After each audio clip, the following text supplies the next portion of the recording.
ନାଇଁ ଛନକା ପରିବା କିଛି ଆବଶ୍ୟକ ନାହିଁ। ତମେ ଯାଇକି ତୁନିକିରି କ୍ୟୁରେ ରହିକି ପଲ୍ୟୁସନ ସେଣ୍ଟରରେ ରେନୁ କରୁନ, ଏଗୁଡ଼ା ଫାଲତୁ କଥାର ମାତନି। ଦିଲ୍ଲୀ ଫିଲି ବମ୍ବେ ଫମ୍ବେ ସହର ଭଳିଆ କରନି, ଖାଲି ଧୂଆଁରେ ସେ ସହର ଦୂଷିତ ହେଇଗଲାଣି ଏକଦମ। ଆମେ ତା ପୂର୍ବରୁ ସଜାଗ ରହିବା। ଲୋକେ ପଲ୍ୟୁସନ ଦେବାକୁ ରାଜି ଅଛନ୍ତି, କିନ୍ତୁ ଚାଲାଣ କ୍ଲିୟର ନ କଲେ ନାଇଁ ଚାଲାଣ ମାସେ ବଢ଼େଇ ଦେଲେଣି। ଆମେ ଡିମାଣ୍ଡ କଲୁ, ମାତ୍ର ଓଡ଼ିଶାରେ ହାରାହାରି 4.5 କୋଟି ଲୋକ, 600 ସେଣ୍ଟର, ସମୁଦ୍ରକୁ ପାଣି ଆଞ୍ଜୁଳେ। ତେଣୁ ସେଣ୍ଟର ବଢ଼ା, ଟାଇମ୍ ବଢ଼ା।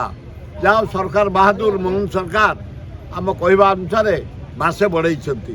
ଆଉ 3 ମାସ ବଢ଼ା, ଆଉ ସେଣ୍ଟର ଆହୁରି ପ୍ରାୟ 1000 ଖଣ୍ଡେ କର।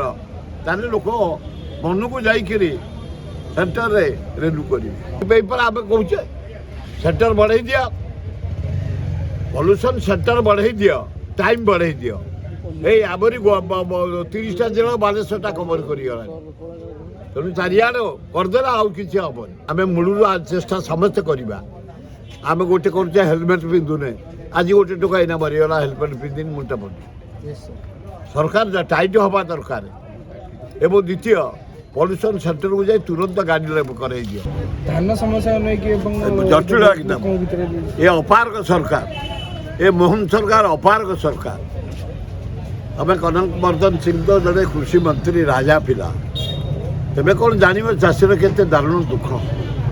ତମେ ଭଦ୍ରଲୋକ, ତୁରନ୍ତ ମଣ୍ଡି ଚାଲୁ କର। କାକର ଶୀତ ପାଣିରେ ପଡ଼ିଛି ଆମେ ଧାନ ସବୁ। ମଣ୍ଡିକି ରାସ୍ତା ନାହିଁ, ରାସ୍ତା ରିପେୟାର କର। ମଣ୍ଡିକି ଇଲେକ୍ଟ୍ରିକ୍ ନାହିଁ, ଇଲେକ୍ଟ୍ରିକ୍ ଦିଅ। ମଣ୍ଡିରେ ପିଇବା ପାଣିର ବ୍ୟବସ୍ଥା କର।